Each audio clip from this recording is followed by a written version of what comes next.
halkani waa isbitaalka guud ee magaalada Gaalkacyo xarunta gobolka Mudug sida aad u jeedaan xilligan waxa dhexeegaga biyo aad u fara badan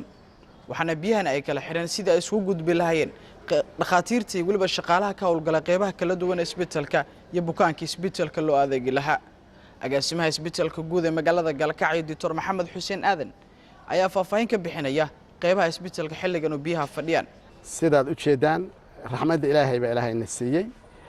raxmaddu laakiin anaga waxaynu reebtay raad kale oo ah in isbitaalkii muxuu ahaa qaybo ka mid ah isticmaalkii hadda aan isticmaali lahayn uu istaagan yahay iyadoo biyo badan oo qeyr caadi ay fadhiyaan hadda gadaalkay waxaad ka aragtaan qaybtii qalliinka oo qaybaha ugu muhiimsan ah isbitaalka kan qaybtaas hadda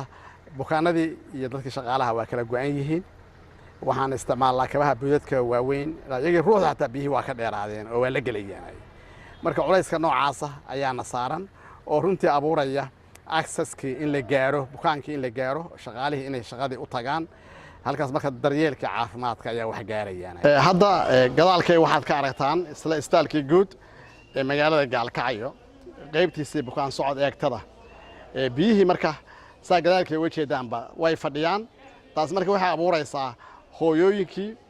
oo dhinac ahaan marka loo eego xawnadii ilmaha yar waa soo bateen saa markii horeba u sheegay marka mushkiladan haystaa waxay tahay dadkii saas ah oo baahida noocaas qabay meeshii serviceka adeega ay ka helayeen daryeelka caafimaadka access uma leh oo biyo ayaa fadhiya hooyada iyo ilmihii baa isla dhacaya halka iyadana waxa weeye waa qaybtii daryeelka ilmaha yar oo ay nafaqa darridu ku dhacdo sidaad gadaalkay u jeedeen meesha hadda aan taagnahay wax yar ka gadaal waxa ku yaal bulaacada waaweyn waa u jeedaan hadda biyihii waa dul fadhiyaan haddii roobkaas sii bata marka waxaa dhici karta bulaacadahaas inay soo fatahaan dhinaca kale isbitaalka guud ee magaalada Gaalkacyo ayaa waxaa la soo gaarsiiyay bukaanno kala duwan oo qaba xanuuno kala duwan sida shubanka iyo meningitis-ka qaar ka mid ah carruurtaasi ayaa jiifa gudaha isbitaalka magacayga waa Dr. Samir Axmed Xuseen waxaan ka shaqeeyaa isbitaalka weyn ee Gaalkacyo Region Hospital qaybta aad ay joogtaa waa qaybta carruurta oo bukaan jiifka cunugan yarka waa xanuunka wuxuu ku yimaaday meningitis-ka magaciisa waxa la Ayuub Axmed Xasan 8 bilood buu joogaa